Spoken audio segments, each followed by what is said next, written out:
ஓம் விக்னேஸ்வரா போற்றி, ஓம் நவக்கிரகர்களை போற்றி. துலாம் ராசி நேயர்களுக்கு வணக்கம். துலாம் ராசிக்கு நல்லா இருக்குதுங்க. உங்கள் ராசிக்கு ராகு பகவான் நல்ல நிலைமையில் இருக்கிறாரு. ராகு ஒரு முக்கியமான கிரகம், நிழல் கிரகம், சர்ப்ப கிரகம், சாயா கிரகம். ராகுக்குன்னு சொந்த வீடு கிடையாது. அவர் எந்த வீட்டில் இருக்கிறாரோ அந்த வீட்டுக்கு ஏற்ற மாதிரி தான் தன்னுடைய பலன்களை கொடுப்பாரு. இப்போ உங்கள் ராசிக்கு அவர் 6ஆம் இடத்துல இருக்கிறார். 6ல் ராகு இருக்கலாம். பொதுவாக ராகு கோச்சாரத்தில் 3, 6, 10, 11ஆம் இடத்துல இருக்கலாம். இப்போ உங்கள் ராசிக்கு 6ஆம் இடத்துல ராகுவும் 12ஆம் இடத்துல கேதுவும் இருக்கிறாங்க. இதில் கேது சுப ஒர்க்கு எடுத்திருக்கிறாரு. சந்திரனுடைய சாரை வாங்கியிருக்கிறாரு. அஸ்த 2ஆம் பாதம் எடுத்ததுக்கு நல்ல அமைப்பு தான். உங்கள் ராசிக்கு 10 கூடைவன் சாரை எடுத்திருக்கிறாரு. குரு பார்வையில் இருக்கிறாரு. ஸோ உங்கள் ராசிக்கு 12ஆம் இடம் சிறப்பாக இருக்குது. துலாம் ராசிக்கு 12ஆம் இடம் சிறப்பாக இருக்கிறதுனால அயன சயன போகம் நல்லாயிருக்கும். படுத்தா நல்லா நிம்மதியாக தூக்கம் வரும். அதுபோக வாய்க்கு ருசியாக சாப்பிடுவீங்க. கணவன் மனை உறவு, தாம்பத்தியம், கட்டில் சுகம் இதெல்லாம் நல்லபடியாக இருக்கும். வெளிநாட்டு வெளிமாநில தொடர்புகளும் இருக்கும். சில பேருக்கு கப்பல் வியாபாரம், ஏற்றுமதி, இறக்குமதி இதெல்லாம் குறிப்பிட்டு சொல்கிற அளவுக்கு இருக்கும். அதில் நல்ல ஒரு முன்னேற்றம் இருக்கும். குறிப்பிட்டு சொல்கிற அளவுக்கு இருக்கிறத காட்டிலும் சிறப்பாக இருக்கும். ஏன்னா 12ஆம் இடம் வலுப்பெறதுனால நல்ல விதமாக பார்க்கப்படுகிறது. கேது கடல் கடந்து போகிறதுக்கு யோகத்தை கொடுப்பாரு. சரியா? துலாம் ராசினியர்கள் இந்த காலகட்டத்தில் கடல் கடந்து போகலாம். ஜூலை 8ஆம் தேதியிலிருந்து மார்ச் 10 வரைக்கும், வருகிற 2025 மார்ச் 10 வரைக்கும் நல்ல நிலைமையில் இருக்கிறாங்க ராகு கேதுகள். இதில் ராகு உத்திரட்டாதி நட்சத்திரம் எடுத்திருக்கிறாரு. கேது அஸ்த நட்சத்திரம் எடுத்திருக்கிறாரு. இப்போ ராகுவை பற்றி இந்த வீடியோவில் பார்ப்போம். ராகு 6ஆம் இடத்துல இருக்கிறாரு. உத்திரட்டாதி சனி பகவான் நட்சத்திரம் எடுத்திருக்கிறாரு. சனி பகவான் உங்கள் ராசிக்கு ராஜயோகாதிபதி, 4, 5 கூடைவன், சுகஸ்தானாதிபதி, அதிர்ஷ்டஸ்தானாதிபதி. அது துலாம் ராசிக்கு எப்போ எந்த சூழ்நிலையிலும் நல்லது செய்கிற ஒரே கிரகம் சனி பகவான் தான். நவக்கிரகங்களே துலாம் ராசிக்கு வேண்டிய விரும்பிய நினச்சதை சாதித்து கொடுக்குற கிரகம் சனி பகவான் தான். அந்த சனி பகவானுடைய சாரம் தான் ராகு எடுத்திருக்கிறாரு. உத்திரட்டாதி நட்சத்திரம் எடுத்திருக்கிறாரு. நல்ல விதமாக தான் பார்க்கப்படுகிறது. சரியா? மார்ச் 15ஆம் தேதி வரைக்கும் 10ஆம் தேதி வரைக்கும் அவர் உங்கள் ராசிக்கு நல்ல பலன்களை கொடுப்பாரு. 6ஆம் இடத்துல ராகு இருக்கிறது நல்ல அமைப்பு தான். சரியா? வீடு கொடுத்த குரு ராசிக்கு 8ஆம் இடத்துல இருந்தாலுமே அவர் சுக்கிரன் வீட்டில் தான் இருக்கிறாரு. உங்கள் ராசியாதிபதி வீட்டில் இருக்கிறதுனால துலாம் ராசிக்கு அந்த அளவுக்கு பெருசாக கெடு பலன்களை ராகு கொடுக்க மாட்டார். நல்ல ஒரு இயல்பு நிலையில் நல்ல பலன்களை கொடுக்குறாருங்க. நல்ல விதமாக பார்க்கப்படுகிறது. ராகு கொடுக்க ஆரம்பித்தார்னா அந்த பலன்கள் நீடித்து நினைக்கும். ஏன்னா ராகு சனி பகவான் மாதிரி தான், கர்ம கணக்கு தீர்க்கிறவர் தான். ஒரு மனிதனுக்கு மனதை மயக்கி சில காரியங்களை செய்ய வைக்கிறவர் அவர் தான். ஏன்னா ராகு தான் மனதை ஆள்ற கிரகம். மனதுக்கு சந்திரன் தான். ஆனால் ஒரு மனிதனுக்கு மனம் திடீர்னு மாறுது, திடீர்னு மனம் போன போக்கில் செய்கிறது. இதுக்கெல்லாம் ராகு உடந்தையாக இருப்பார். ராகு ஒரு கூட்டு முயற்சி உள்ள கிரகம் தான். தனியாக அது செய்ய மாட்டார். சில கிரகங்களுக்கு எடுத்து தன்னுடைய பங்கை கொடுப்பார். அவருக்கு சொந்த வீடு கிடையாது, பார்வைகள் கிடையாது, சுய ஆளுமை கிடையாது. எந்த இடத்துல இருக்கிறாரோ, எந்த கிரகங்களுடைய சேர்க்கையில் இருக்கிறாரோ, எந்த கிரக சாரம் எடுத்திருக்கிறாரோ அதுக்கு ஏற்றபடி பலன்களை செய்வார். இப்போ அவருக்கு எந்த கிரகங்களுடைய சேர்க்கையும் இல்லை. சரியா? தனிச்சு தான் இருக்கிறாரு. எந்த கிரகங்களுக்கும் கேந்திரமாக இல்லை. ராகுக்கு எந்த கிரகமும் கேந்திரம் இல்லை. ஆகஸ்ட் 21ஆம் தேதிக்கு மேலே செவ்வாய் கேந்திரமாக போவார். சரியா? உங்கள் ராசிக்கு 2, 7 கூடியவன் செவ்வாய், விருச்சிகத்துக்கும் மேசத்துக்கும் உரியவன். துலாம் ராசிக்கு 2, 7 கூடிய செவ்வாய் ராகு கேந்திரமாக போவார். அந்நேரம் ராகு செவ்வாயோடைய பலனையும் எடுத்து செய்வார். 2, 7 கூடியவன் கேந்திரமாக போகிறதால என்ன, செவ்வாயுடைய அந்த காரகத்துவத்தை எடுத்து செய்வார். ஏன்னா அதை கொஞ்சம் ராகு கான்ட்ரிபியூட் பண்ணுவார். ஏன்னா கேந்திரம்ங்கிறது 90 டிகிரி. இப்போ ராகுக்கு கேந்திரம் என்ன, மிதுனம். ராகு மீனத்தில் இருக்கிறார். அவர் கேந்திர வீடுகள் மிதுனம், கன்னி, தனுசு. இந்த இடங்களுக்கு கிரகங்கள் வரும்போது ராகுவுடைய நடவடிக்கை கொஞ்சம் மாறும். அதுபோக அந்நேரம் செவ்வாய் எப்படி இருக்கிறாரு, அதுக்கேற்ற மாதிரி பலன்களும் கொஞ்சம் மாறும். ஓகே நேயர்களே, அடுத்த வருகின்ற காலத்தில் நீங்கள் கணவன் மனைவி உறவு, குடும்பம் இதில் கொஞ்சம் கவனமாக இருங்க. கணவன் மனைவி உறவால் குடும்பத்தில் சில சலசலப்புகள் வரும். ஆகஸ்ட் 21ஆம் தேதிக்கு பின்னாடி செவ்வாய் ராகுக்கு கேந்திரமாக போவார். ஏன்னா ரெண்டுமே பாவக்கிரகங்கள் தான். நான் ஒரு ஜோதிடர் என்ற முறையில் எதிர்காலத்தை கொஞ்சம் கணிச்சு சொல்கிறேன். சரியா? அதுக்கு இன்னும் நாள் இருக்குது. ஆகஸ்ட் 21க்கு இன்னும் நாள் இருக்குது. நாளைக்கு தான் ஆகஸ்ட் 1ஆம் தேதி. அது அதையும் கணக்கில் வச்சுக்கோங்க. ஏன்னா ஒரு கிரகம் நல்ல பலன்கள் கொடுத்தாலுமே அந்த கிரகம் டிஸ்டர்ப் ஆகும்போது சில கெடு பலன்களையும் கொடுக்கும். ராகுக்கு கேந்திரமாக செவ்வாய் வரும்போது ராகு கொஞ்சம் டிஸ்டர்பன்ஸ் ஆவார். அந்நேரம் சில கெடுபலங்களை கொடுப்பார். உத்தியோகத்துக்கு போகிற பெண்களுக்கு சில பிரச்சனைகள் இருக்கும். ஆனால் கேதுக்கு டிஸ்டர்பன்ஸ் ஆகாது. கேதுவுக்கு கேந்திரமாக செவ்வாய் வரலாம். ஏன்னா கேதுவும் செவ்வாயும் ஒரு புரிதல் உள்ள கிரகம் தான். ஸோ கேதுக்கு கேந்திரமாக செவ்வாய் வருது, தொழிலில் நல்ல ஒரு ஏற்றத்தை கொடுக்கும். தொழில் பண்ணுறவங்களுக்கு நல்ல விதமாக பார்க்கப்படுகிறது. ஓகே நேர்களே, இருந்த போதிலும் ஆகஸ்ட் 21ஆம் தேதிக்கு பின்னாடி குடும்ப விஷயத்திலும் சரி, கணவன் மனைவி உறவிலும் சரி, சகோதர விஷயத்திலும் சரி கொஞ்சம் கவனமாக இருங்க. சரியா? கொடுக்கல் வாங்கல், பேச்சுவார்த்தை, கூட்டாளி, நண்பர்கள் இவங்க விஷயத்தில் கொஞ்சம் கவனமாக இருங்க. சரி. சரி சார், ராகுவை பற்றி வீடியோ போட்டுட்டீங்க, செவ்வாயை பற்றி சொல்லிட்டு இருக்கிறீங்கன்னு நீங்கள் நினைக்கிறீங்க. இருந்தாலும் ராகுவை நம்ம வந்து தனியாக பிரித்து பார்க்க முடியாது. அவர் வந்து தன்னை சுற்றி என்ன கிரகங்கள் வருதோ அதை பற்றி தான் செய்வார். இப்போ வந்து ராகு வந்து இப்போ நட்சத்திர மாற்றம் மாறி இருக்கிறதுனால உங்களுக்கு பலவிதமான நன்மைகளை கொடுக்க போகிறாரு. தொட்ட காரியங்கள்லாம் நல்லபடியாக முடிக்கும். சிறப்பான அதிர்ஷ்ட பலன்களை கொடுப்பாரு. ராகு என்றைக்குமே ஒரு ஸ்பெஷாலிட்டியான கிரகம். எந்த பலனை கொடுத்தாலுமே ரொம்ப பிரம்மாண்டமாக கொடுப்பாரு. குப்பையில் கிடக்கிறத எடுத்து கோபுரத்தில் உட்கார வச்சுருவார் டக்குன்னு. அது ஒரு பெரிய மேஜிக் பண்ணுற கிரகம். மாயாஜால வித்தையெல்லாம் செய்கிறவர் ராகு பகவான் தான். அதனால் துலாம் ராசியில் இப்போதைக்கு வந்து நிறைய ஒரு அற்புதங்கள்லாம் நடக்கும். ஆனால் ராகு திசை உங்களுக்கு நடக்காது. ஏன்னா ராகு திசை வந்து சித்திரை நட்சத்திரத்தில் பிறந்தவங்களுக்கு கொஞ்சம் வயசுலேயே முடிஞ்சிருக்கும், ஆரம்ப கட்டத்திலே முடிஞ்சிருக்கிறோம். சுவாதி நட்சத்திரம் வந்து ராகு திசையில் தான் பிறந்திருப்பீங்க. விசாக நட்சத்திரத்தில் பிறந்தவங்களுக்கு ராகு திசை வராது. அதனால் உங்கள் ஜனன ஜாதகத்தில் ராகு திசை வராதவர்களுக்கு கேந்திரத்தில் ராகு இருந்தார்னா அந்த தசாக்கு இவ்வளோ பலனை கொடுப்பாரு. இப்போ வந்து உதாரணமாக உங்களுக்கு சுக்கர தசை நடக்குன்னு வச்சுக்கிடுவோம். சுக்கரன் வந்து நீங்கள் ஒரு பிறந்த லக்கணத்தில் பிறந்திருக்கிறீங்க. சும்மா ஒரே லக்கணமே சொல்லுவோம், துலாம் ராசி துலா லக்கணம். சுவாதி நட்சத்திரத்தில் பிறந்திருக்கிறீங்க. ராகு திசை பறக்கும் போதே நடந்திருக்கும். சரியா, ஒரு 15 வயசுக்குள்ளே முடிஞ்சிருக்கும். ராகு திசையுமே வரப்போகிறது கிடையாது. ஆனால் சுக்கர திசை நடக்குன்னு வச்சுக்கிறோம். இப்போதைக்கு ஒருத்தருக்கு சுக்கர திசை நடக்குது. சுக்கர திசை நடக்குன்னா அவருக்கு வயசு என்ன இருக்கும்? சுக்கர திசைனா வந்து ராகு திசையில் 15 வருஷம் போச்சுன்னா குரு திசை 16, சனி திசை ஒரு 19, 35, 15, 50 புதன் திசை வயசாயிரும். அவருக்கு சுக்கர திசை வர்றதுக்கு ரொம்ப வயசாயிரும். சரி, அதுக்கு முன்னாடி உள்ள திசையை எடுத்துக்கிடுவோம். கேது திசை நடக்குன்னு வச்சுக்கிடுவோம். கேது திசை ஒரு 60-65 வயசுக்கு மேலே நடக்கும். கேது திசை நடக்கிறதுக்கு வந்து ராகுவோடைய எஃபெக்ட் இருக்கும். ஏன்னா கேதுக்கு வந்து கேந்திரமாக ராகு இருப்பார். எப்போல்லாம் கேது திசை நடக்குதோ அப்போ ராகுவுடைய பங்களிப்பும் இருக்கும். ஏன்னா கேதுக்கு 7ஆம் இடத்துல ராகு இருக்கிறதுனால தன்னோட பங்களிப்பை கொடுப்பாரு. இந்த விசாக நட்சத்திரத்தில் பிறந்தவங்களுக்கு கேது திசை நடக்கும்போது ராகுவுடைய பங்களிப்பு இருக்கும். ஏன்னா விசாக நட்சத்திரத்தில் பிறந்தவங்களுக்கு ராகு திசை வராது, வாழ்நாளிலே வராது. ஆனால் அவங்களுக்கு வந்து கேது திசை நடக்கும்போது ராகுவுடைய பங்களிப்பு இருக்கும்.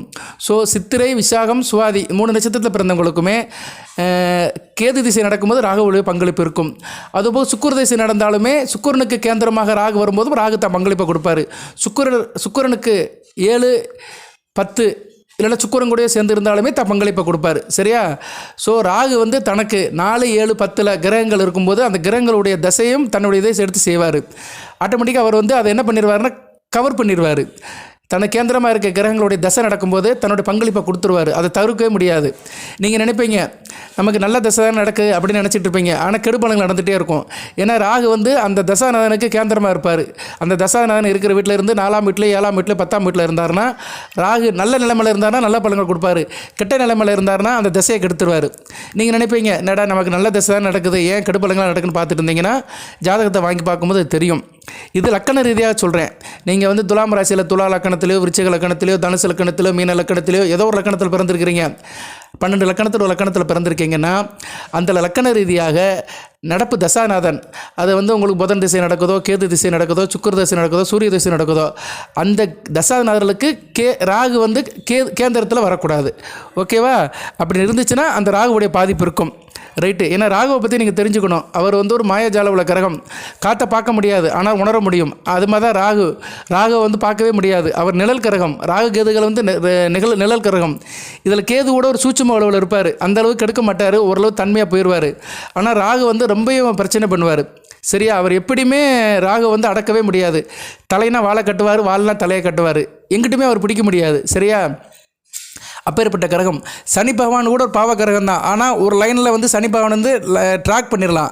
சனி பகவானுடைய பலன்கள் பரிகாரம் கொடுத்து சனி பகவானை வந்து ட்ராக் பண்ணி சனி பகவானுக்கு பலன்கள் சொல்லிடலாம். ஆனால் ராகு பகவானுக்கு வந்து பலன்கள் சொல்லவே முடியாது. ஒருத்தருக்கு வந்து ராகு சம்மந்தப்பட்ட தசாபுத்தி நடந்துச்சுன்னா அதுக்கு பலன்கள் சொல்கிறது வந்து பெரிய விஷயம். வைக்க பொருளை ஊசியை தேடுற மாதிரி தான்.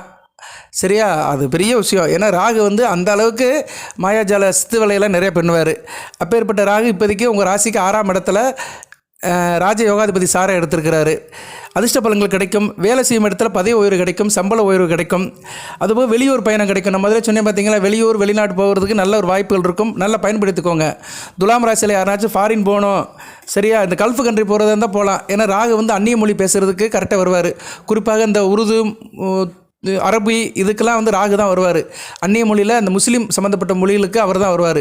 அதனால் நீங்கள் வந்து இந்த அரபு கண்ட்ரி முஸ்லீம் கண்ட்ரிக்கு போகிறதா இருந்தால் போயிட்டு வாங்க, நல்லபடியாக இருக்கும். சரியா?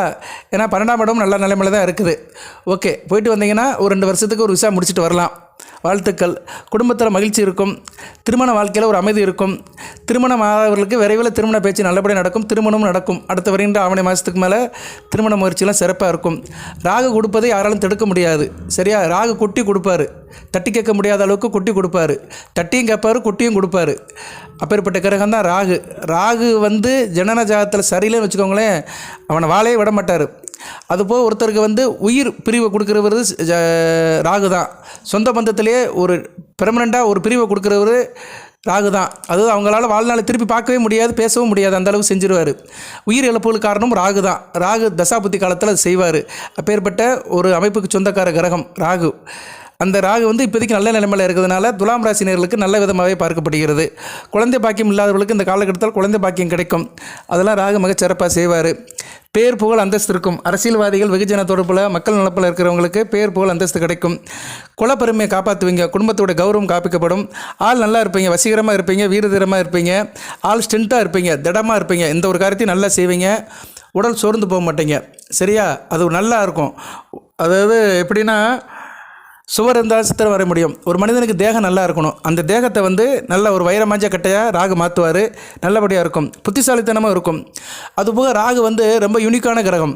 அதாவது எப்படின்னா, ஷார்ட்டாக ரொம்ப முன்னேற்றத்தை கொடுப்பாரு. ஷார்ட் பீரியடில் பெரிய ப்ராஃபிட்டை கொடுப்பாரு. அந்த அமைப்பில் ராகு செய்வார். அதனால் உத்தியோகத்துக்கு போகிறவங்களுக்குலாம் நல்லா அந்த காலகட்டத்தில் நல்லாயிருக்கும். சரியா? உத்தியோகம் போகிறவங்களாம் நல்லா பெர்ஃபார்ம் பண்ணுவீங்க. நல்ல விதமாக பார்க்கப்படுகிறது 6ஆம் இடத்துல. ஜனன ஜாதகத்தில் ராகு நல்லா இருக்கிறவங்களுக்கு சிறப்பாக இருக்குங்க. நீங்கள் ஜனன ஜாதகத்தில் எப்போயுமே மைண்டில் வச்சுக்கணும். நான் நிறைய வீடியோவில் சொல்லுவேன். நீங்கள் வீடியோ கேட்கும்போது உங்கள் ஜனன ஜாதகத்தில் மைண்டில் வச்சுக்கணும். கிரக நிலையில் ஞாபகத்தில் வச்சுக்கணும். இப்போ ஜனன ஜாதகத்தில் ராகு லக்கண ரீதியாக 3, 6, 10, 11ஆம் இடத்துல இருந்து, இல்லைன்னா மேசம், கடகம், கன்னி, மகரம், ரிஷபம் இந்த இடத்துல இருக்கணும். அதாவது மேசம், ரிஷபம், கடகம், கன்னி, மகரம் இந்த 5 வீட்டில் ராகு இருந்தார்னா பொதுவாக நல்ல பலன்களை கொடுப்பாரு. அந்த ஜாதகருக்கும் தனிப்பட்ட முறையில் தசாபுத்தியில் நல்ல பலன்களை கொடுப்பாரு. கோச்சாரத்தில் இப்படி 6ஆம் இடம், 3ஆம் இடம், 10ஆம் இடம், 11ஆம் இடத்துல வரும்போது நல்ல பலன்களை கொடுப்பாரு. அதுபோக ராகுக்கு பிடித்த வீடுகள் இந்த 5 வீடுகள் இருந்தாலுமே ராகு சுக்கிரன் கூட சேர்ந்துருந்தோ இல்லைன்னா புதன் கூட சேர்ந்துருந்தாலும் நல்ல பலன்களை கொடுப்பாரு. குரு பார்வையில் இருந்தாலும் குரு கூட சேர்ந்துருந்தாலும் நல்ல பலன்களை கொடுப்பாரு. எக்காரம் முன்னிட்டும் அமாவாசை சந்திரன் கூட சேரக்கூடாது, சூரியன் கூட சேரக்கூடாது, செவ்வாய் கூட சேரக்கூடாது, சனிப்பாவன் கூட சேரக்கூடாது. இல்லைன்னா தனிச்சு இருக்கணும். அவர் தனிச்சு இருந்தாலும் நல்ல பலன்களை கொடுப்பார். இயல்பு நிலையில் இருப்பார். டிஸ்டர்ப் ஆகாமல் இருக்கணும். அதே மாதிரி ராகு சனி பார்வைக்கோ செவ்வாய் பார்வைக்கோ வரக்கூடாது. இப்படி சில அமைப்புகள் இருந்தால் தான் அந்த ராகு நல்ல பலன்கள் கொடுப்பார். இது மேக்சிமம் இது அமையாது. ஒரு 100க்கு ஒரு 10 பேருக்கு தான் அமையும். ஏன்னா சனி பகவானுக்கும் செவ்வாய்க்கும் 3 பார்வை இருக்குது, விசேஷ பார்வை. சனி பகவான் 3, 7, 10 இந்த இடங்களை பார்ப்பார். செவ்வாய் 4, 7, 8 இந்த இடங்களை பார்ப்பார். இப்படி பார்க்கும்போது இந்த 6 பார்வைக்குள்ளே எப்படி ராகு ஒரு இடத்துல வந்துடுவார், ஒரு இடத்துல சிக்கிடுவார். ஒரு இடத்துல அவர் பார்வைப்படும். ஒன்று சனி பார்வைக்கு வருவார், இல்லைன்னா செவ்வாய் பார்வைக்கு வருவார். அப்படி வரும்போது ராகு நல்ல பலன்களை கொடுக்க மாட்டார். சரியா? இதில் தான் நிறைய பேருக்கு மாட்டிக்கிறாங்க. நிறைய பேருக்கு சார் எனக்கு எதுவுமே நடக்க மாட்டேங்குது சார், கை கட்டினா வாய் கட்ட மாட்டேங்குது சார், எங்கே போனாலும் ஒரே பிரச்சனையாக இருக்குது சார், ஒரே தடையாக இருக்குது, காரிய தடையாக இருக்குது, இழுபறியாக இருக்குது, ஜவுமுட்டா மாதிரி இழுக்குது, ஒரு காரியமும் முடிய மாட்டேங்குது சார், அப்படியே பேசுகிறவங்க, புலம்புறவங்க, நொந்து நூலாக இருக்கிறவங்களுக்கெல்லாம் ராகுவுடைய அந்த அமைப்பு இருக்கும். ராகு தசாநாதன் கூட சம்மந்தப்பட்டிருப்பார். தசாநாதன் கேந்திரமாக இருப்பார், இல்லைனா புத்திநாதன் கேந்திரமாக இருப்பார். எப்படியோ ஒரு பக்கத்தில் அவர் பங்களிப்பை கொடுத்துருவார். சரியா? அந்நேரம் அவர் இந்த சனி செவ்வாய் பார்வையில் இருப்பார். அந்நேரம் ஒன்றும் செய்ய முடியாது. அப்படி அந்த பார்வையில் இருந்தாலுமே இந்த 5 வீட்டில் இருந்தாருன்னா கெடுபலங்களை ரொம்ப கொடுக்க மாட்டார். நான் சொன்ன 5 வீடு மேசம், ரிஷபம், கடகம், கன்னி, மகரம் இந்த 5 வீட்டில் உங்கள் ஜாதகத்தில் ராகு இருந்தார்னா ராகுவை பற்றி பெருசாக நீங்கள் கவலைப்பட வேண்டிய அவசியம் இல்லை. சரியா? ரொம்பையும் அவர் கெடுபலனை கொடுக்க மாட்டார். முதலுக்கு மோசம் இல்லைன்னு போகலாம். சரியா? அதனால் ராகு ரொம்ப முக்கியமான கிரகங்க. மற்ற கிரகங்களை கூட ஓரளவு திருப்திப்படுத்தலாம், பரிகாரம் பண்ணி வழிபாடு பண்ணி இது பண்ணலாம். ஆனால் ராகு பகவான் ரொம்ப ஒரு கணக்கு இட முடியாத கிரகம். நிழல் கிரகம் அல்லவா? அதை நம்ம சர்வே பண்ணவே முடியாது. நிழல்ங்கிறது வேறு, நிஜம்ங்கிறது வேறு. சரியா? நிஜத்தை வேணால் நம்ம உருவம் சொல்லலாம், நிழலுக்கு உருவம் கிடையாது. நம்ம எப்படி இருக்கோமோ அதுக்கேற்ற மாதிரி தான் வெளிப்பாடை காட்டும். ஓகே. அதுபோக நீங்கள் சில பேருக்கு பணம் நல்லா சேரும். சரியா? தனச்சேர்க்கை இருக்கும். தனம்னா பணம் நல்லபடியாக இருக்கும். அதே மாதிரி பிரச்சனைகள் இருக்கும். அதனால் பிரச்சனைகளை கொஞ்சம் கவனமாக பார்த்துக்கோங்க. அதுபோக நீங்கள் மற்றவங்க சொல்ல கட்டுப்பட மாட்டீங்க. இந்த காலகட்டத்தில் உங்களுக்குன்னு ஒரு தனி ராஜ்யம் நடத்துவீங்க. தான் சொல்கிறது மற்ற கேட்கும் அப்படின்னு இருக்கும். அக்கம் பக்கத்தில் கொஞ்சம் கவனமாக இருந்துக்கோங்க. அதுபோக வெகுஜன தொடர்பில் இருக்கிறவங்களுக்கு மக்கள் மத்தியில் சில அதிருப்தி வரும், எதிர்ப்பு இருக்கும். அதை கொஞ்சம் கையாண்டு தான் ஆகணும். அதனால் மேக்ஸிமம் கொஞ்சம் நல்லபடியாக இருக்கணும். வெகுஜன தொடர்பில் விரோதத்தை வளர்த்துக்கக்கூடாது. அது வந்து அரசியல்வாதிகள் மக்கள் தொண்டில் இருக்கிறவங்கலாம் கொஞ்சம் கவனிப்பாக இருக்கணும். ஏன்னா ஈஸியாக பேர் கெட்டு போயிடும். சரியா, அதெல்லாம் கவனமாக இருக்கணும். தாய் வழியில் நல்ல ஒரு சிறப்பு இருக்கும். தாய்மாமன் வழியில் நல்ல ஒரு உதவி இருக்கும். எதிர்ப்புகளை நிர்மூலமாக்குவீங்க. 6ஆம் இடத்துல இருக்கிற ராகு வந்து உங்களை யாரும் எதிர்க்க முடியாது. போட்டி பந்தயம் எதாக இருந்தாலுமே அதில் நீங்கள் சைன் பண்ணுறதுக்கு நல்ல ஒரு வாய்ப்பு இருக்குது. எதிர்ப்புகளை வெற்றியாக்குவீங்க. எதிராளிகள் வந்து கையை கட்டிட்டு போயிடுவாங்க. நல்லா இருப்பீங்க.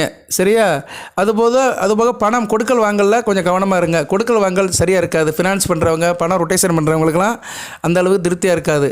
ஒரு மனிதனுக்கு தனிப்பட்ட முறையில் லாபங்கிறது வேறு, யோகங்கிறது வேறு. கொடுக்கல் வாங்கல் தொழிலில் இருக்கிறவங்க கொஞ்சம் எச்சரிக்கையாக இருக்கணும். சரியா, அது ப்ரைவேட்டில் இருக்கிறவங்க ரொம்ப எச்சரிக்கையாக இருக்கணும்.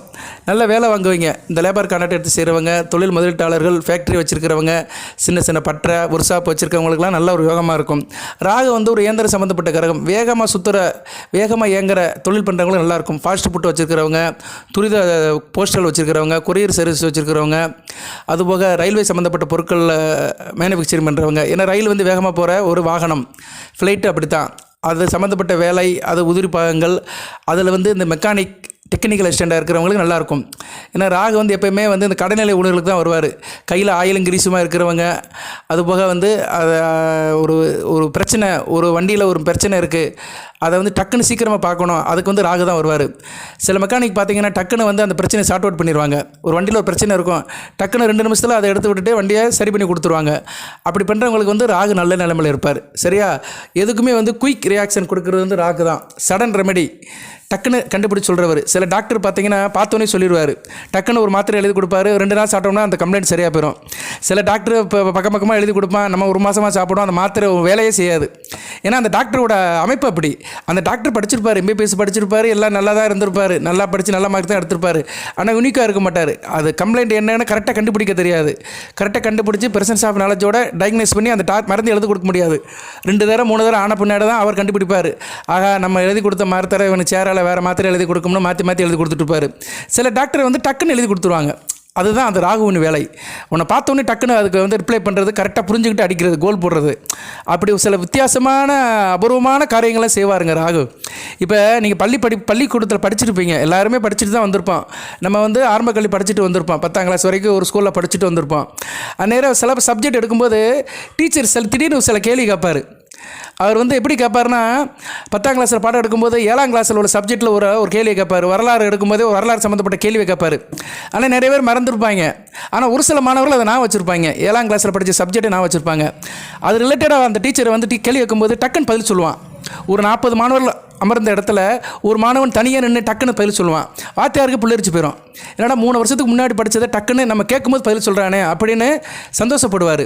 அப்போ அந்த பையனுக்கு ஒரு பெருமை இருக்கும். அங்கே எல்லா மாணவரும் திரும்பி பார்ப்பாங்க, என்னடா டக்குன்னு சொல்லிட்டானே பதில் சொல்லிட்டானேன்னு அவனுக்கு என்ன ஒரு பெருமை இருக்கும். இப்படிப்பட்ட காரியங்களை செய்ய வைக்கிற ஒரு ராகு தான். அதாவது திடீர்னு சில அற்புதத்தை செய்ய வைப்பார். நெக்காவது மூமெண்ட்டில் அந்த டக்குன்னு டைமிங்காக செய்ய வைப்பார். அதனால் அந்த சம்மந்தப்பட்ட ஆளுக்கு சில பெருமைகள், புகழ், அந்தஸ்து அது எப்படினாலும் கிடைக்கும். சரியா, இது லாட்டரி சீட்டு மூலியமாக பணம் கிடைக்கலாம், இல்லைனா புகழ் அந்தஸ்தாகவும் இருக்கலாம். ஏதோ ஒன்று வந்து உங்களுக்கு சாதகமாக நடக்கும். அப்படி சில காரியங்களை செய்ய வைக்கிற ராகு தான். நான் உதாரணத்துக்காக சொல்ல வந்தேன். ஏன்னா பள்ளிக்கூடத்தை பற்றி சொன்னால் தான் டக்குன்னு எல்லாத்துக்கும் புரியும். ஏன்னா எல்லோரும் படிச்சுட்டு தான் வந்திருப்போம், அதை வச்சு தான் சொன்னேன். ஸோ இப்படிலாம் நிறைய ராகு செய்வாருங்க. நல்ல விதமாக தான் பார்க்கப்படுகிறது. ராகுவுடைய அந்த யோகா பலன் வந்து துலாம் ராசினியர்களுக்கு அடுத்தடுத்து நடக்கு நல்ல விதமாக தான் இருக்குது. அதுபோக வேறு 6ஆம் இடத்துல இருக்கிற ராகு வேறு என்ன சார் செய்வார் அப்படின்னு பார்த்தீங்கன்னா, ராகு வந்து அதெல்லாம் இருக்குங்க. நல்லா கணவன் மணி ஒருவேளை நல்ல ஒரு இடத்த கொடுப்பாரு. சரியா, எதுலேயே வந்து நல்லா இருப்பீங்க. அடி கொடுத்தாலும் பிடி கொடுக்க மாட்டீங்க, எதுலேயும் சிக்க மாட்டீங்க. அப்படியே ஒரு கபடியாக இருப்பீங்க. வளைஞ்சு கொடுக்குறவங்களுக்கு வளைஞ்சு கொடுத்துட்டு, நெளிஞ்சு கொடுக்குறவங்களுக்கு நெளிஞ்சு கொடுத்துட்டு வந்துடுவீங்க. சரியா, எந்த ஒரு பிரச்சனைக்கு ராகு தீர்வு கொடுப்பார். 6ஆம் இடத்துல இருக்கிற ராகு வந்து எவ்வளோ பிரச்சனை இருந்தாலும் அது தீர்வு கொடுப்பார். அதுபோக மற்றவங்க பிரச்சனைக்கும் நீங்கள் ஒரு தீர்வு சொல்லுவீங்க. ஒரு பஞ்சாயத்து தலைவராக இருப்பீங்க. நல்ல நிலைமை கொடுப்பாருங்க ராகு. நல்ல விதமாக பார்க்கப்படுகிறது. இதை வந்து நீங்கள் என்ன பண்ணணும்னா, இந்த 6ஆம் இடத்துல ராகு நல்ல நிலைமையிலேருந்து செய்கிறதுனால நீங்கள் வந்து ஜனன ஜாதகத்தில் ராகு சரியில்லாதவங்க இந்நேரம் வந்து பௌர்ணமி தோறும் அம்மன் வழிபாடு பண்ணுங்கள். மாதத்தில் ஒரு நாள் பௌர்ணமி அன்னைக்கு காளி அம்மனையோ, துர்க்கை அம்மனையோ, கருமாரி அம்மனையோ கும்பிடுங்க. ஜனன ஜாதகத்தில் ராகு சரியில்லாதவங்க ஒரு நாள் பூஜை பண்ணுங்கள். சரியா, கோயிலுக்கு போங்க, செவ்வரளி பூ வாங்கி கொடுங்க, அம்மனுக்கு எலுமிச்சை மலை வாங்கி கொடுங்க, ஆத்தாளுக்கு மஞ்சள் குங்குமம் வாங்கி கொடுங்க, சாமி கும்பிடுங்க. அது மாதிரி புத்துகளுக்கு பால் ஊற்றுங்க. அந்த நாகர் இருந்தாருன்னா நாகரை கும்பிடுங்க. அதை செஞ்சிங்கன்னா உங்களுக்கு வந்து காரிய அனுகூலம் இருக்கும். டக்கு டக்கு டக்குன்னு முடியும். சரியா? ஏன்னா கிரகங்களே வந்து தடையை கொடுக்குற கிரகம் ராகு தான். ஒரு பெரிய ஸ்பீடு பிரேக். அவர் ரோட்டில் இருக்கிற ஸ்பீடு பிரேக் மாதிரி தான். இவர் வந்து ஸ்பீடு பிரேக் போட்டுக்கிட்டே இருப்பார். அதனால் காரிய அனுகூலம், காரியம் ஜெயம் ஆகணும்னா இந்த வழிபாடெல்லாம் பண்ணுங்க. சரியா? இல்லை செவ்வாய்க்கிழமையும் அம்மனுக்கு போடலாம். செவ்வாய் வெள்ளிக்கிழமை அம்மனுக்கு வந்து துர்க்கைக்கு தீபம் போடலாம். கருமாரியம்மன் காளியம்மனுக்கும் போடலாம். துர்க்கை வந்து உங்களுக்கு வந்து தனி சந்நிதியாகவும் இருக்கும். இல்லைன்னா சிவன் கோயிலில் துர்க்கை கண்டிப்பாக இருக்கும். காளியம்மன் கோயில் தனியாக இருக்கும். கருமாரியம்மன் கோயிலும் தனியாக இருக்கும்.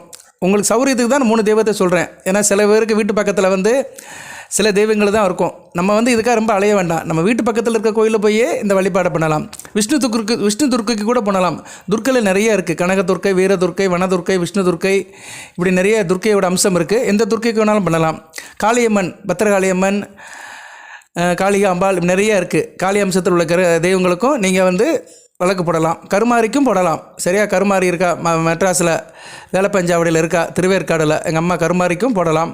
நிறைய ஊரில் கருமாரியம்மன் கோயில் இருக்குது. சக்தி பீடம் நிறைய இருக்குது. அங்கேயும் நீங்கள் போடலாம். இதை செஞ்சீங்கன்னா உங்களுக்கு வந்து நல்லா இருக்கும். சரியா?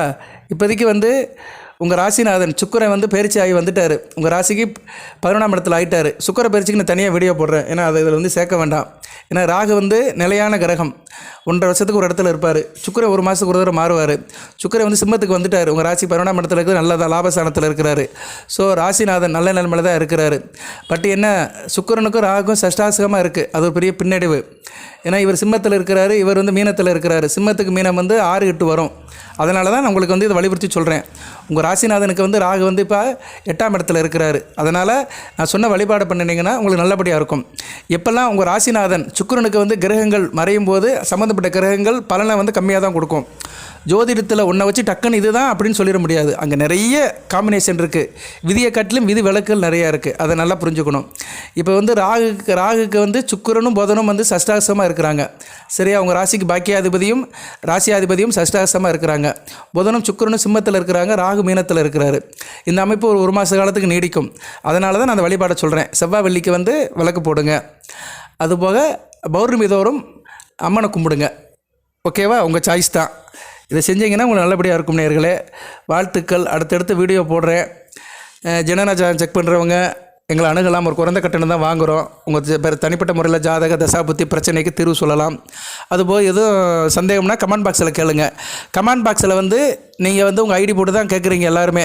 நீங்கள் பேர் போட வேண்டிய அவசியம் இல்லை. நீங்கள் வந்து எது கேட்குறது இருந்தால் கிளியராக கேளுங்க. சரியா? தசாபுத்தி நடக்குதுன்னா அதை சரியாக சொல்லுங்கள். இல்லைனா பிறந்த தேதி டைம் இதை சொன்னீங்கன்னா நானே வந்து ஒரு ரஃபாக எடுத்துருவேன். உங்கள் ஜாதகத்தை எடுத்துகிட்டு இப்போ எப்படி இருக்குது, தசாபுத்தி எப்படி இருக்குது, அதுக்கு என்ன வழிபாடு பரிகாரம் அதை சொல்லுவேன். உங்கள் ஜாதக ரீதியாக சொல்லுவேன். தனிப்பட்ட துலாம் ராசி நேயர் அவர் சித்திரையில் பிறக்கிறாரோ, சுவாதியில் பிறந்திருந்தாலும் சரி, விசாகத்தில் பிறந்திருந்தாலும் சரி, அவங்கள தனிப்பட்ட முறையில் நான் எடுத்து சொல்லுவேன். சரியா? நம்ம கமெண்ட் பாக்ஸில் பார்த்தாலே நிறைய எல்லா நேர்களுக்குமே நான் ஓரளவு சர்வே பண்ணிடுவேன். 100க்கு 90% நான் பார்த்துருவேன். ஏன்னா நான் இதுக்குன்னு டைம் ஒதுக்கி பார்த்து உங்கள் ஜாதகத்தை எடுத்து ஒர்க் அவுட் பண்ணி டெக்ஸ்ட் பண்ணி அனுப்புவேன். நீங்கள் பொது ஜோடத்தில் நீங்கள் மற்ற ராசிக்கு பார்த்தாலும் சரி கரெக்டாக இருக்கும். சரியா? சில பேருக்கு விடுபட்டு போகிறது வந்து அவங்களுக்கு அந்நேரம் யோகம் இல்லைன்னு அர்த்தம். ஏன்னா எல்லாத்தையுமே என்னால் பார்க்க முடியாது. எந்த ஒரு மனிதனும் 100க்கு 100 சர்வ் பண்ணவே முடியாது. ஏதோ நான் 100க்கு ஒரு ஆவரேஜாக பண்ணுவேன். 100க்கு ஒரு 60% நான் வந்து கமெண்ட்ஸ் கண்டிப்பாக பதில் சொல்லுவேன். அதில் கான்ஃபிடென்ட்டாக இருக்கேன். ஏன்னா உள்ளதை தான் சொல்கிறேன். ஏன்னா டெய்லி பார்க்குறேன். டெய்லி 1 ஹவர் காலையில் 8 to 9 இதுக்காகவே நேரம் ஒதுக்கி கமெண்ட் பாக்ஸில் இருக்கிறவங்களுக்கு என்னென்ன கேள்வி கேட்டுருக்குறாங்க அதெல்லாம் பார்ப்பேன். சில பேர் சாட்டாக கேட்பாங்க, சாட்டாக சொல்லிடுவேன். சில பேருக்கு ஜாதகத்தை எடுத்து சொல்கிற மாதிரி தான் இருக்கும். அதுக்கு கொஞ்சம் நேரமாகும். சரியா? அதனால் நீங்கள் கேள்விகள் கேட்குறதா ஷார்ட்டாக கேளுங்க. ஏன்னா டெக்ஸ்ட்டில் வந்து நிறைய டைப் பண்ண முடியாது. யதார்த்தத்தை புரிஞ்சுக்கோங்க. தமிழ்லேயே கேளுங்க. தங்கிலீஷில் கேட்காதீங்க. அப்படி பியூர் இங்கிலீஷில் கேளுங்க, இல்லைனா பியூர் தமிழில் கேளுங்க. இன்னும் தமிழ் அல்லது இங்கிலீஷில் பியூராக கேட்டிங்கன்னா கண்டிப்பாக உங்களுக்கு நான் பார்ப்பேன். என் நாலேஜ் கண்டிப்பாக வரும். நான் வந்து பார்த்து பலன் சொல்லுவேன். வாழ்த்துக்கள். எல்லாமல் இறைவன் துலாம் ராசினியர்களுக்கு சில சௌபாக்கியத்தையும் சில ஐஸ்வர்யத்தையும் சில நன்மையிலும் கொடுப்பார். அனைத்து நலங்களையும் பெற்று தேக ஆரோக்கியத்துடன் தீர்க்க ஆயுளுடன் நீரோடி வாழ்க, நிறைந்த வளம் பெறுக. நன்றி நேயர்களே.